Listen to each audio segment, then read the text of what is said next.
하나님은 영이시니 예배하는 자가 영과 진리로 예배할지니라.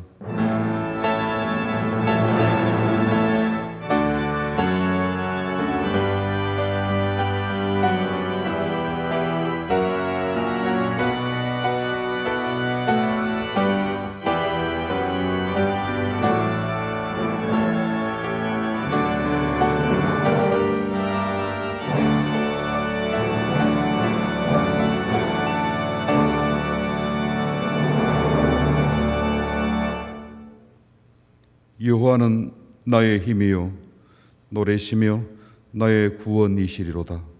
그는 나의 하나님이시니 내가 그를 찬송할 것이요 내 아버지의 하나님이시니 내가 그를 높이리로다. 우리를 홍해 앞에서 죽음의 땅 가운데서 안전하게 인도하신 아버지 하나님, 세세무궁토록 존귀와 영광을 받으시옵소서. 구원의 땅에서 우리가 드리는 예배를 기쁨으로 받아 주시옵소서. 주를 높여 예배하는 모든 백성들에게 주의 크신 은혜와 복으로 덧입혀 주시고 하는 모든 일들 위에 형통함을 주시옵고 이 예배 가운데에서 주시는 사명을 발견할 수 있도록 은혜를 베풀어 주시옵소서. 우리 주 예수 그리스도의 이름으로 간구하옵나이다. 아멘.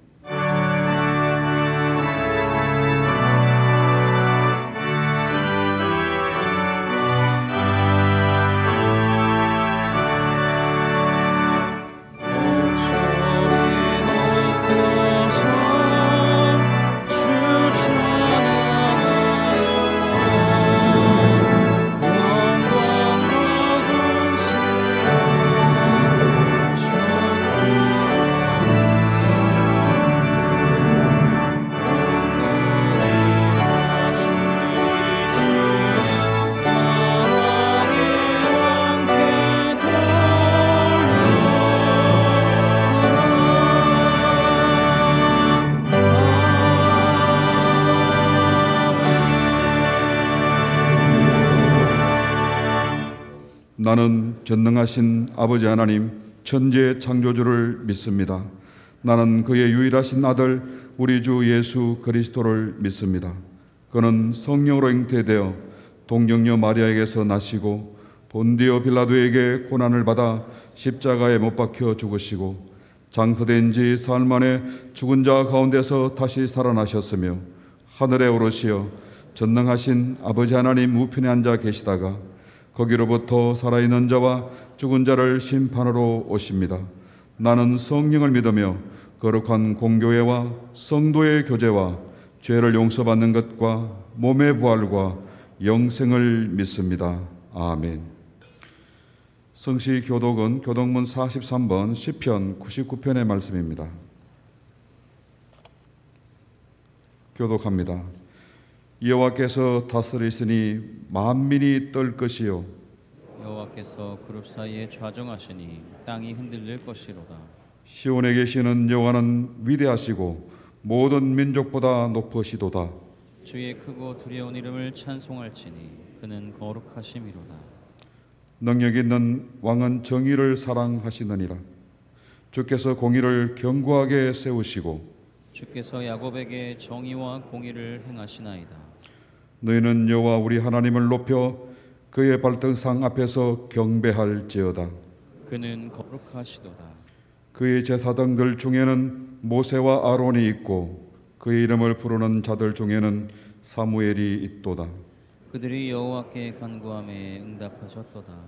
여호와께서 구름 기둥 가운데서 그들에게 말씀하시니 그들은 그가 그들에게 주신 증거와 율례를 지켰도다. 여호와 우리 하나님이여 주께서는 그들에게 응답하셨고 그들의 행한 대로 갚기는 하셨으나 그들을 용서하신 하나님이시니이다. 너희는 여호와 우리 하나님을 높이고 그 성산에서 예배할지어다. 여호와 우리 하나님은 거룩하심이로다. 아멘.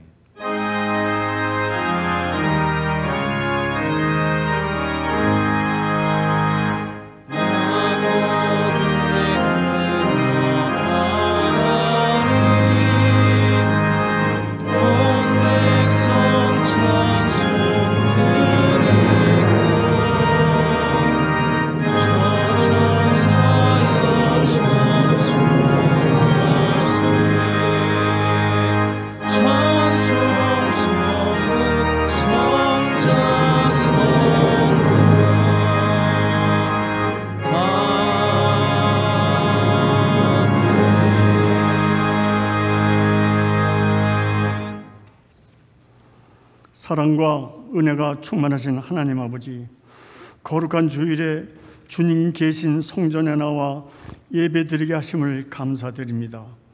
이 시간 저희들이 세상을 살면서 알고도 지은 죄와 모르고 지은 죄를 자복하고 회개하오니 주님께서 자비와 은혜를 베푸시어 이 모든 죄를 용서해 주시고 깨끗게 하여 주옵소서. 또한 저희들이 기도와 간구를 연락하여 주시고 기도에 응답 내려 주시옵소서. 지난주에 주님께서 선포하신 말씀대로 우리 믿음의 목적을 재점검하고 풍파많은 세상을 살아갈 때에 거룩한 목적을 향해 살며 항상 주님께서 함께 하신다는 확실한 믿음 안에 승리하는 자녀들 되게 하옵소서. 하나님 아버지, 이 시간 먼저 감사의 기도를 드립니다. 주님의 공의와 정의가 이루어져 사탄과 악의 세력들을 모두 물리쳐 주신 주님께 감사와 영광을 드립니다. 또한 성령 충만한 손다리 목사를 서울교회에 담임 목사로 세워주심에 감사드립니다. 그리고 2021년 6월 6일부터 시작된 홍해작전을 통해 홍해를 마른 땅처럼 건너게 하심으로 서울교회를 튼튼한 반석 위에 시온 성과 같은 교회 되게 하심을 감사드립니다. 지난 4, 5년간 사탄들이 틈을 타고 들어와 서울교회가 시험 받을 때에 서울교회를 굳게 지키며 기도와 간구로 오늘에게 이르게 한 이종영 원로 목사와 3명의 부목사, 협동 목사, 그리고 전도사와 시무 은퇴 장로들과 시무 은퇴 권사, 시무 은퇴 집사들, 그리고 유튜브로부터 장년부에 이르는 모든 서울교회 권속들과 특히 365일 교회를 지켜준 사무국 직원들에게 굳센 믿음과 용기와 지혜를 주심에 감사드립니다. 간구하옵기는 서울교회를 30년 전 강남구 논현동에 세워주실 때에 주님께서 명령하신 만민에게 전도하고 땅끝까지 전도하며 우리 민족의 구원선이 되고 빈약한 자들을 구제하라는 사명을 충실히 감당하는 세계 속의 모범적인 서울교회가 되게 하옵소서. 교회가 오직 선교와 복음 전파에 힘쓰므로 하나님의 명령을 실천하는 교회로 우뚝 세워 주옵소서. 서울교회를 잠시 떠난 많은 서울교회 식구들의 발길을 돌려주시오. 예배 시간마다 2층, 3층, 4층에 믿음이 반가운 얼굴들로 가득 차워 주시옵소서. 만민에게 전도하려는 하나님의 명령 따라 언어와 생활 풍습이 낯설은 먼 이국 땅에 파송된 40여 명의 선교사들께 주님의 보살핌과 은혜로 함께 하시어 전도의 사명을 능히 감당케 하옵소서. 거룩한 주일에 하나님 말씀을 사모하나 몸이 아파 병원에 침상이나 혹은 가정에서 혹은 군 복무와 공무로 인해 해외 또는 해외 거류 중이거나 유학 공부를 위해 해외 나가 있는 서울교회의 모든 권속들에게 하나님의 보살핌과 은혜로 함께 하옵소서. 오늘도 곳곳에서 아침부터 봉사로 헌신하는 권속들을 위로해 주시오며 할렐루야 찬양대와 그레이스 핸드벨이 준비된 찬양을 기뻐 받아 주시옵소서. 이 거룩한 시간에 하나님의 말씀을 선포하실 손다리 목사께 성령님이 함께 하시어 선포하시는 말씀 하나하나가 골수를 파고들어 은혜 받게 하시고 신행 일체의 삶을 살게 하옵소서. 길이요 진리요 생명이신 주 예수 그리스도 이름으로 기도합니다. 아멘.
이 시간 우리에게 주시는 하나님의 말씀은 욥기 42장 1절에서 6절 말씀입니다. 봉독합니다. 욥이 여호와께 대답하여 이르되 주께서는 못하실 일이 없사오며 무슨 계획이든지 못 이루실 것이 없는 줄 아오니 무지한 말로 이치를 가리는 자 누구이니까. 나는 깨닫지도 못한 일을 말하였고 스스로 알 수도 없고 헤아리기도 어려운 일을 말하였나이다. 내가 말하겠사오니 주는 들으시고 내가 주께 묻겠사오니 주여 내게 알게 하옵소서. 내가 주께 대하여 귀로 듣기만 하였사오나 이제는 눈으로 주를 배움나이다. 그러므로 내가 스스로 거두어 드리고 티끌과 제 가운데에서 회개하나이다. 아멘. 여러분이 받으신 주보 3면에 교회 소식이 기록되어져 있습니다. 참조하시기 바랍니다. 홍해작전 성전 축하 기념으로 3-3 다락방에서 떡을 준비하셨고 김순자 권사님 가정에서 음료를 준비했습니다. 나가실 때 받아가시기 바랍니다. 이 교회에서는 드시지 마시고 집에서 드시기 바랍니다. 이제는 정성껏 준비하신 예물을 봉헌하겠습니다.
은혜와 사랑이 풍성하신 자비로우신 하나님 아버지, 오늘도 저희를 주의 날을 기억하게 하시고 하나님께서 복 주시기로 예비하신 날 주회전에 이르러 하나님께 예배드리며 영광과 찬송을 주께 바칠 수 있게 하시니 감사합니다. 세상에서 상하고 찢긴 영혼을 가지고 곤비해진 심령으로 주 앞에 나와 하나님께 예배하는 모든 성도들을 주의 품에 품어주시고 안위하시며 성령의 능력으로 충만하게 채워주셔서 넉넉한 믿음으로 세상을 이겨 살아갈 수 있게 하시는 은혜의 성도들로 변화되는 날 되게 하여 주시옵소서. 자비로우신 하나님, 하나님 앞에 저희들이 예배하며 귀한 예물을 믿음과 정성으로 봉헌합니다. 하나님께서 기쁘게 받으시고 원하시는 곳에 귀히 쓰여져 복음의 열매 많이 맺는 아름다운 결실이 풍성케 하여 주시옵소서. 하나님께서 축복해 주셔서 저희로 하여금 주 앞에 예배하면 봉헌케 하셨사오니 주님을 섬겨 봉헌하는 성도들의 손길마다 은혜와 능력으로 덧입혀 주시옵소서. 영혼이 잘됨같이 범사가 잘되고 영육간에 강건하게 하셔서 힘들고 어려운 세상길이지만 주님 의지하여 날마다 승리하고 사는 성도들 되게 하여 주시옵소서. 하나님 아버지, 어려운 중에도 감사하여 믿음으로 봉헌하는 성도들이 그 손으로 하는 모든 일들이 복되게 하시고 그 발걸음 닿는 곳에 주님이 함께 하시며 행하는 모든 일들이 하나님의 은혜 가운데 풍족한 열매를 거두게 하시고 그 가지들이 담장을 넘어 뻗어갈 수 있게 하시며 지경이 넓어지게 하시는 은혜를 허락하여 주시옵소서. 아버지 하나님, 이 예물과 함께 간절한 기도 제목도 주님께 올려드립니다. 우리의 중심 속에 있는 애절한 마음을 아시겠사오니 헤아려 응답해 주셔서 살아계신 주님의 은혜를 받고 살아가는 삶의 기쁨이 더욱 충만해지게 해 주시옵소서. 우리 소등 성도들의 가정과 일터를 지키시고 자녀들을 축복하사 그 앞날들 형통하게 하시고 기도하고 계획하는 모든 일들 인도해 주셔서 노력하고 애쓸 때마다 풍성한 열매를 거두어 하나님께 영광 돌리게 해 주옵소서. 함께하지 못한 우리 모든 권속들도 주님 돌보시기를 간절히 기도합니다. 국내외 출타 중에 있는 성도들, 유학 중의 젊은이들, 군 복무 중에 있는 자녀들, 병석으로 신음하는 성도들, 여러 어려움 중에 있는 모든 성도들 가운데 동일한 주의 은혜를 베푸시고 흩어져 지내는 저희 모든 가족들에게도 축복해 주시옵소서. 이 나라, 이 땅의 역사를 다스려 주셔서 하나님만 섬겨 복받는 나라 되게 해 주시고 이 땅의 모든 교회들에게 긍휼을 베푸셔서 날마다 부흥되게 하여 주시옵소서. 예수님의 이름으로 기도하옵나이다. 아멘.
기도드리겠습니다. 하나님 아버지, 주님 저희를 인도해 주셔서 주 앞에 예배드리게 하시고 이 시간 또 말씀 앞에 마음을 열고 머리 조아리게 해주셔서 감사합니다.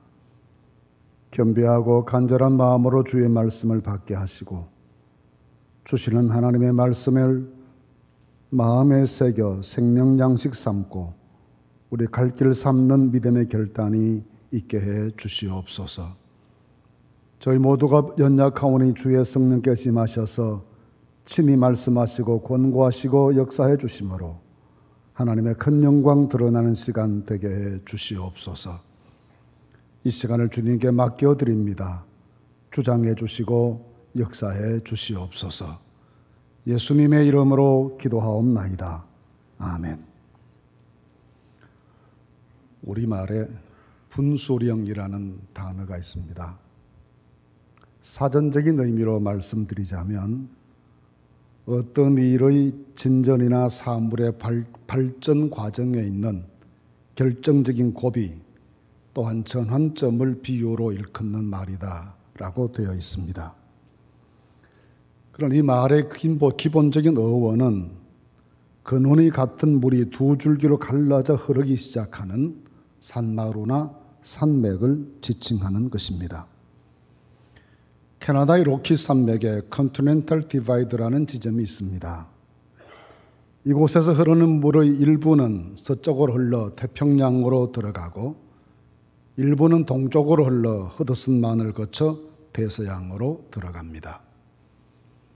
우리나라에서도 추풍령 고개 위에 비가 내리면 일부는 서쪽 산줄기를 타고 흘러 금강을 지나 서해로 들어가고 일부는 동쪽 능선을 타고 흘러 낙동강으로 들어가 봉해나 남해로 이어지게 됩니다. 우리 인생에도 이렇게 삶의 방향이 바꾸어지고 삶의 내용의 극적인 전환이 이루어지는 분수령 같은 순간들이 올 수 있습니다. 1882년 조선의 외교 사절단인 신사요람단이 일본을 가게 되었는데 이 일행의 비공식 수행원으로 동행한 분 가운데 이수정 선생이라는 분이 계셨습니다. 그는 이모군란 때 왕실 가족을 보호해 준 공로로 이 사절단에 포함되는 특혜를 누렸습니다. 그는 일본으로 가면서 유명한 농학자인 쩌다센 박사를 만나 조선의 농사법 개량에 대하여 의논하길 원했고 실제로 그를 만날 수 있었습니다. 그런데 일본 최고의 농학자였던 쩌다센 박사는 신실한 그리스도인이었습니다. 이수정은 그에게서 농업에 관한 자문을 받기도 했으나 그 과정에 성경을 전달받는 등 전도를 받았고 드디어 1883년 4월 29일 부활절에 일본에서 야스가와 목사와 조지 낙스 목사의 공동 집례로 조선인 최초의 세례를 받는 그리스도인이 되었습니다. 그 후에 그는 선교사들의 도움을 받으면서 우리말 성경 번역에 몰두하여 마침내 1885년 2월 마가복음 쪽복음서를 요코하마에서 우리말로 출판했습니다.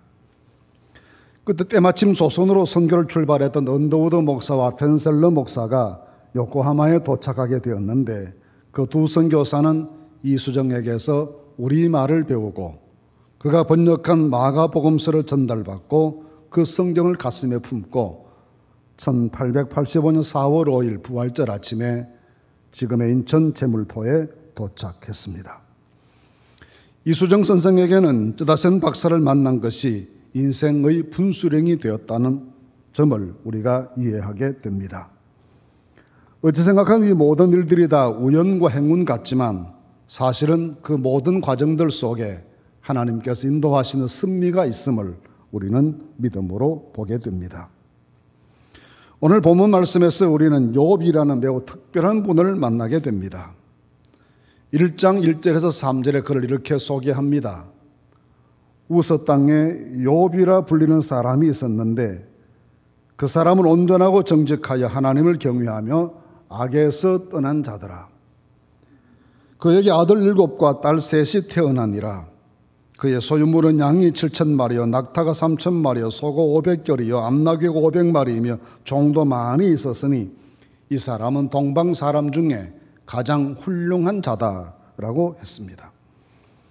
그는 당시의 대표적인 지식인이었고 기업인이었으며 경건한 신앙인이었고 매우 합리적인 사회 지도층 인사 가운데 한 사람이었습니다. 29장 7절 말씀 이하에 그 스스로 자기를 이렇게 평가합니다.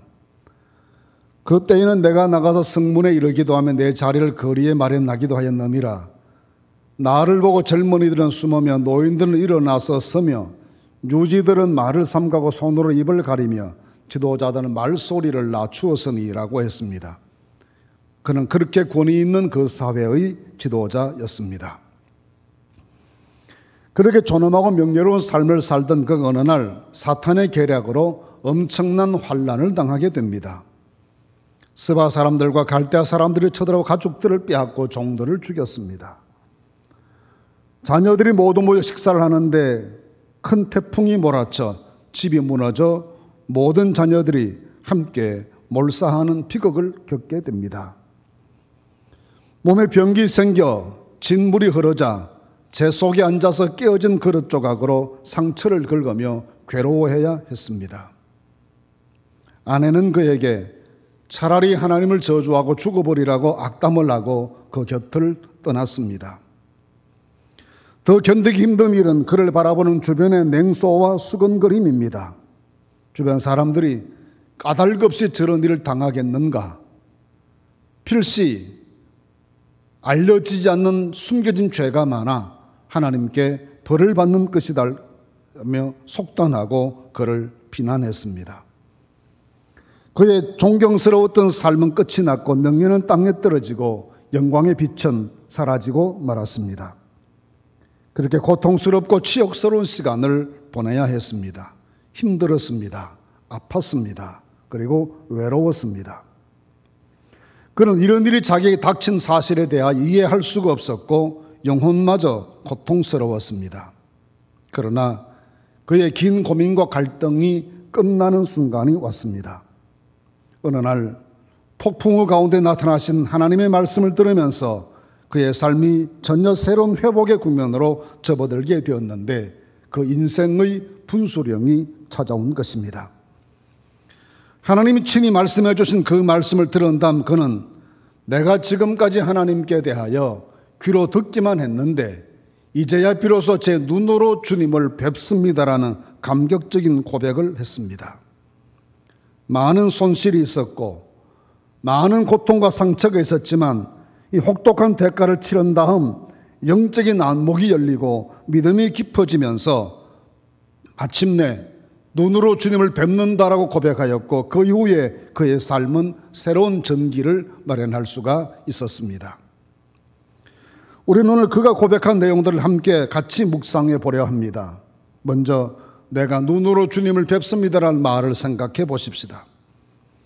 욥은 성경 전체를 통해서 가장 극심한 고난의 경험을 했고 최악의 나락으로 떨어져 버린 사람이기도 합니다. 그 고통이 너무 힘들었고 지나온 삶의 과정들을 생각할 때 현재 당하는 그 고통 때문에 너무나 억울했습니다.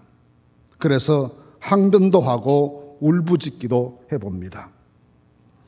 그러니 모든 고통의 긴 시간을 보낸 다음 결론적으로 하는 그의 고백이 본문 말씀입니다.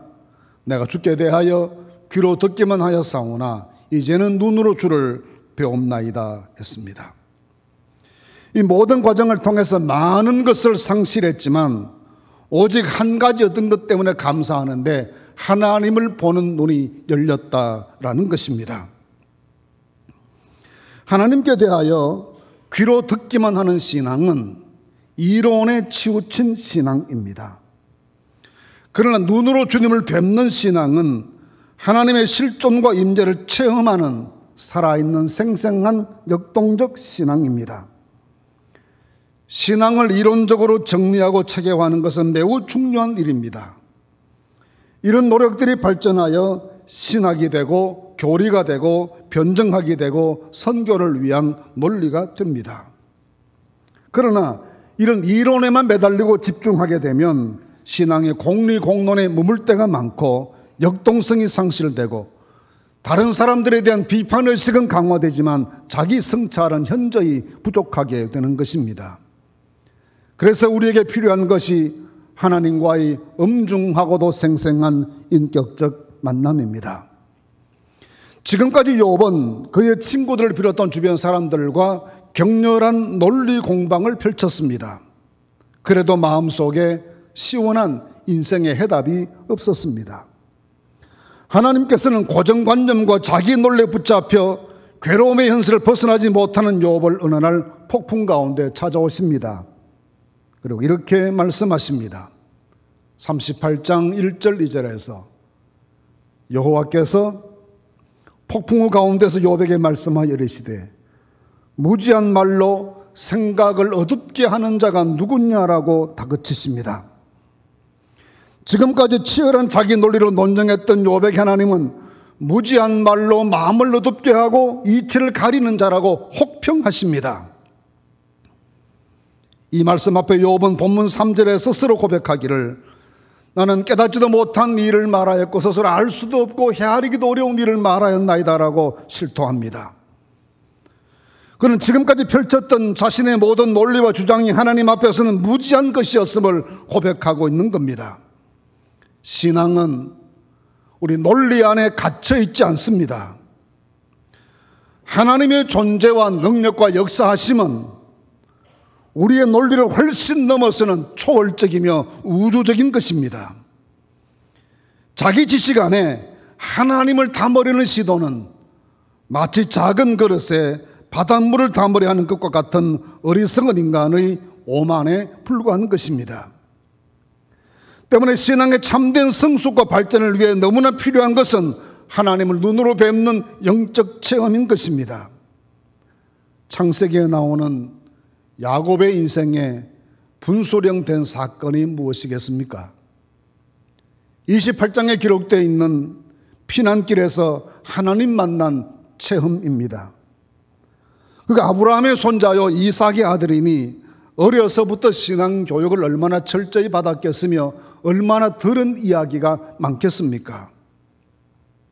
하나님께 대하여 귀로 들은 것이 차고도 넘쳤을 겁니다. 그러나 그가 가진 귀로만 들었던 모든 이론적인 신앙의 결론은 거짓말을 하고 집에서 추방되고 광야길 외로운 나그네 길 걷다가 돌베개 베고 잠을 자는 유랑객 되어버린 그것입니다. 그러나 그가 그 자리 베델에서 하나님을 만난 이후로는 인생이 바뀌어버리고 맙니다. 그때가 그의 인생의 분수령입니다. 모세의 인생 분수령이 언제이겠습니까?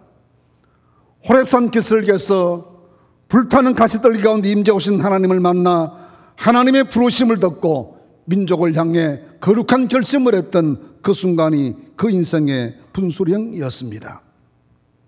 그 한순간 인생이 바뀌고 민족의 역사가 바뀌는 결정적 계기를 맞이하게 됩니다. 다메섹의 경험을 제외하고 바울을 논하지 말라는 말이 있습니다. 다메섹 길에서 부활하신 그리스도를 만난 그 경험을 제외하고 바울을 어찌 이해할 수 있겠습니까? 그 경험이 그 인생의 미래를 결정하는 분수령 된 것입니다.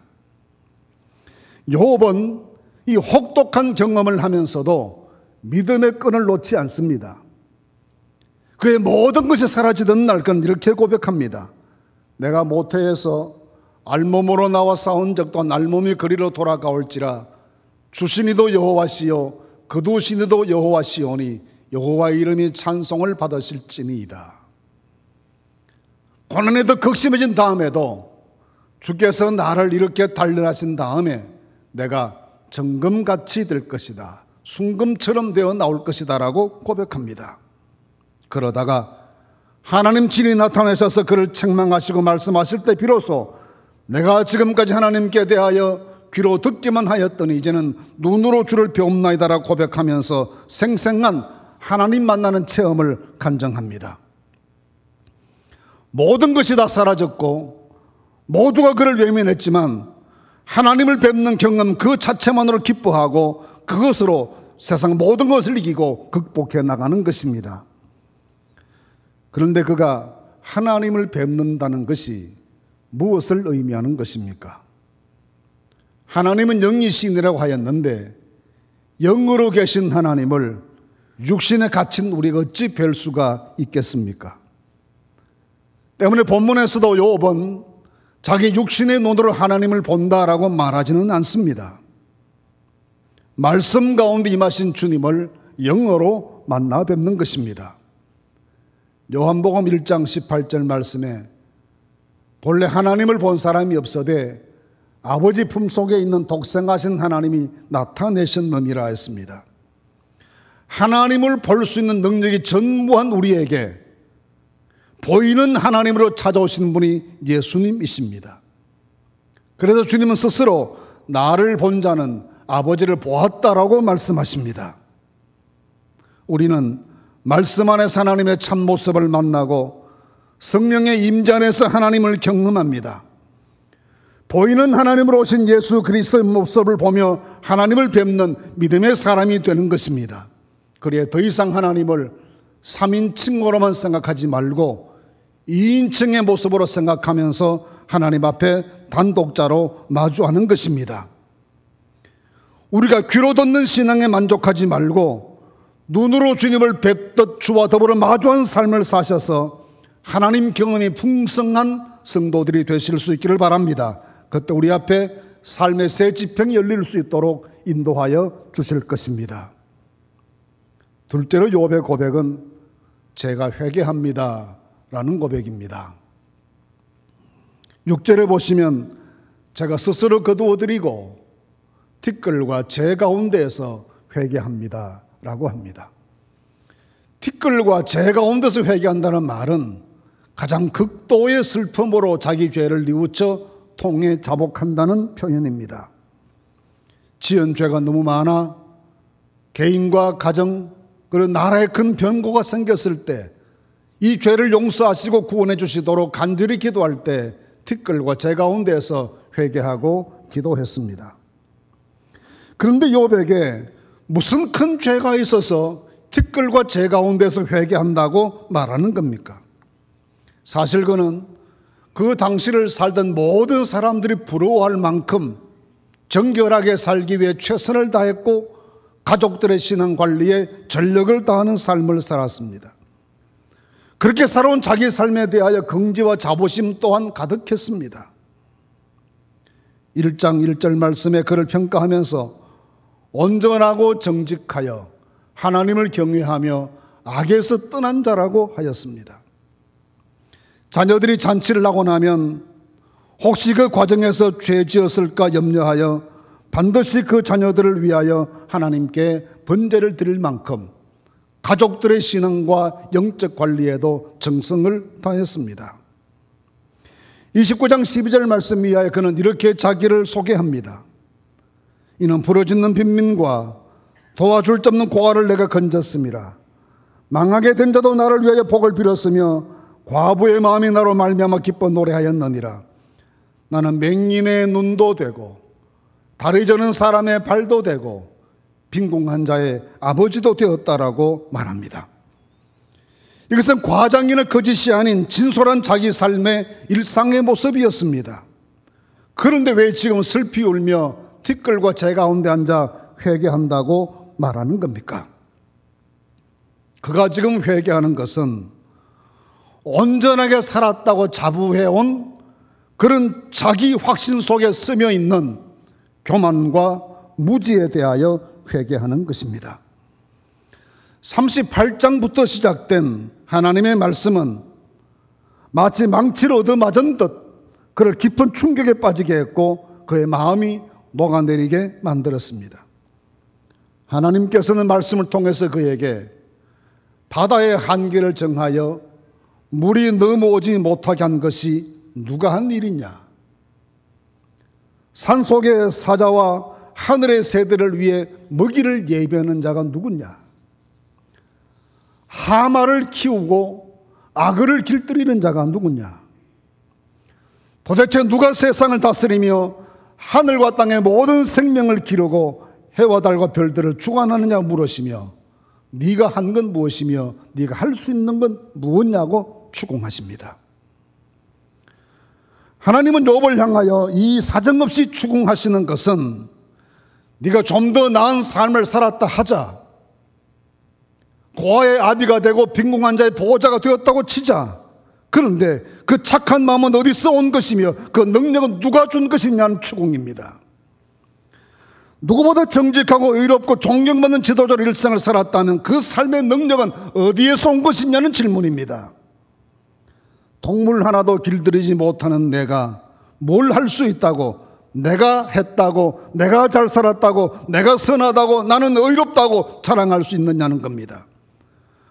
모든 것이 하나님께서 주신 것이요, 모든 것이 은혜요, 모든 것이 주님의 것인데 뭘 내가 했다고 자랑하고 교만하냐는 하나님의 추궁입니다. 이 하나님의 폭풍 같은 말씀 앞에 그는 제가 교만했고 무지했고 어리석었습니다라며 티끌을 무릅쓰고 제 가운데 앉아 회개하는 것입니다. 누가복음 18장 9절 말씀 이하에 한 바리새인의 기도가 기록되어 있습니다.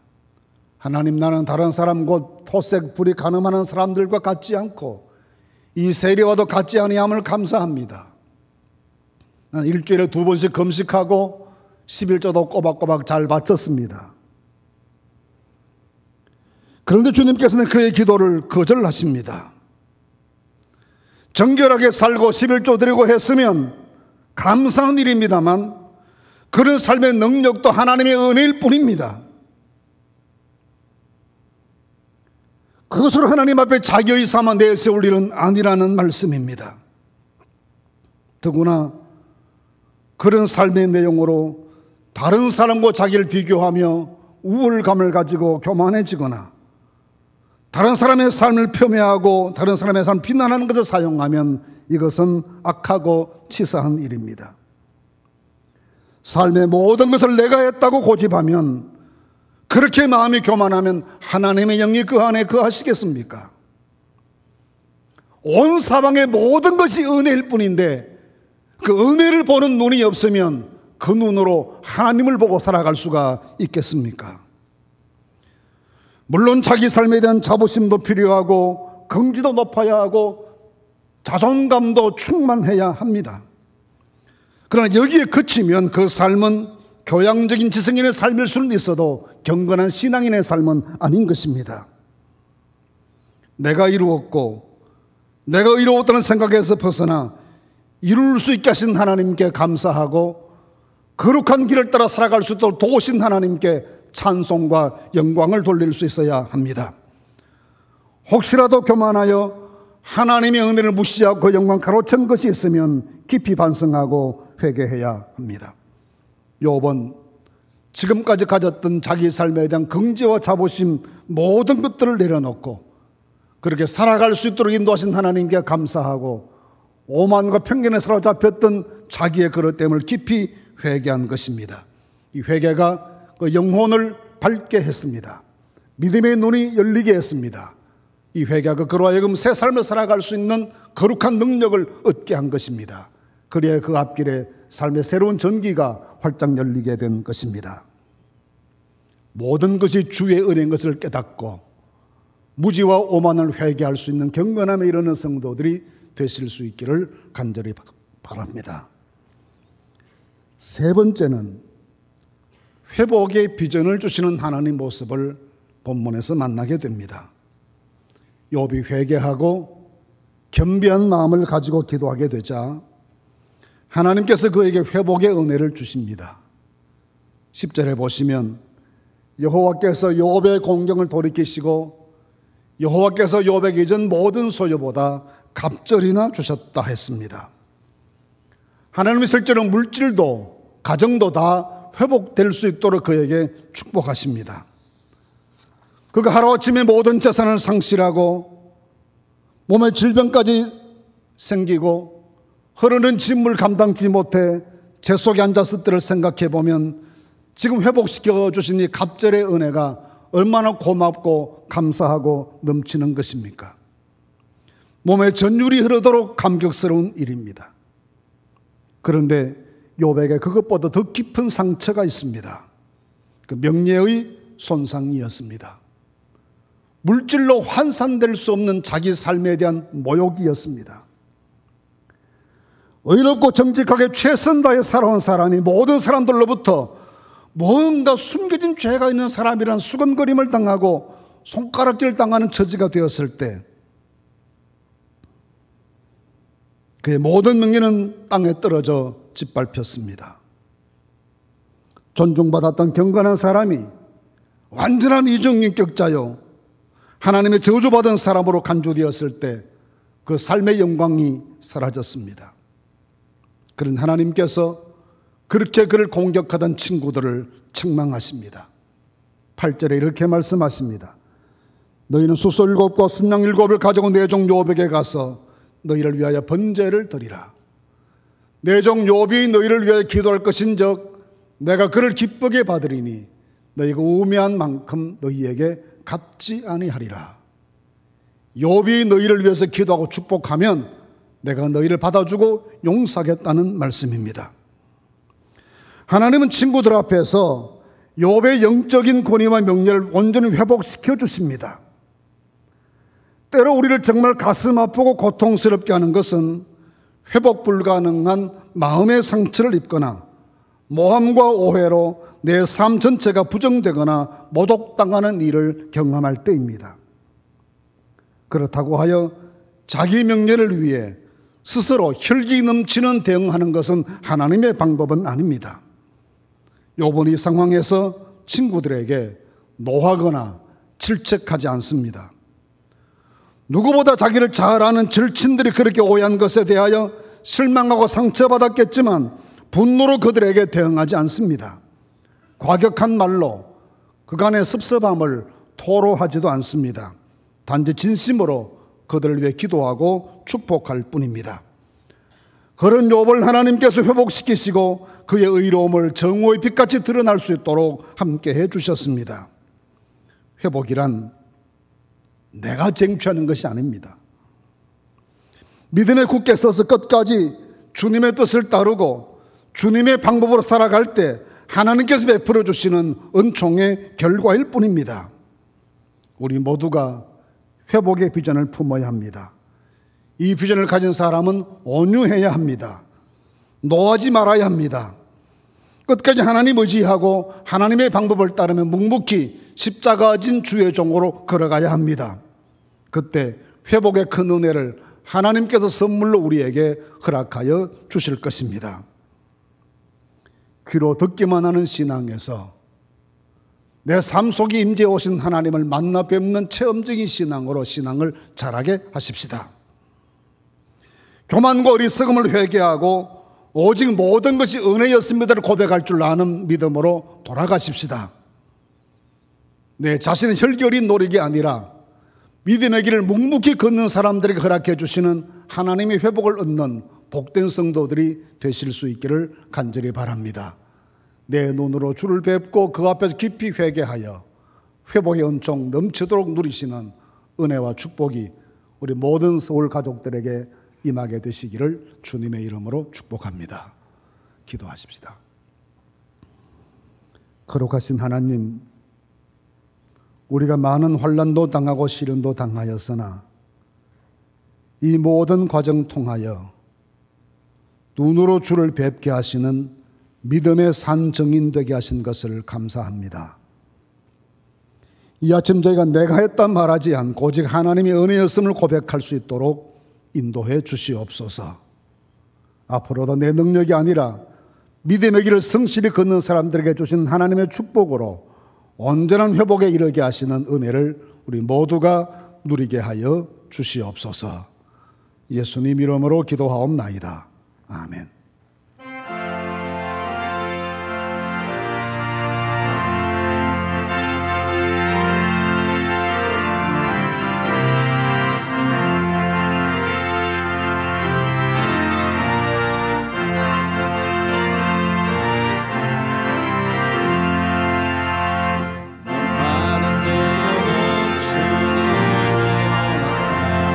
그 귀한 영생 주여 닮아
이제는 우리 구주 예수 그리스도의 은혜와 하나님 우리 아버지의 무한하신 사랑과 성령의 교통하심이 하나님 앞에 더 깊은 믿음으로 나아갈 것을 다짐하는 모든 성도들 머리 위에, 또 저들의 가정과 자녀들과 일터 가운데, 또 우리 교회의 앞날 위에 이제로부터 항상 함께 하시옵기를 간절히 축원하옵나이다. 아멘.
주의 나라 주의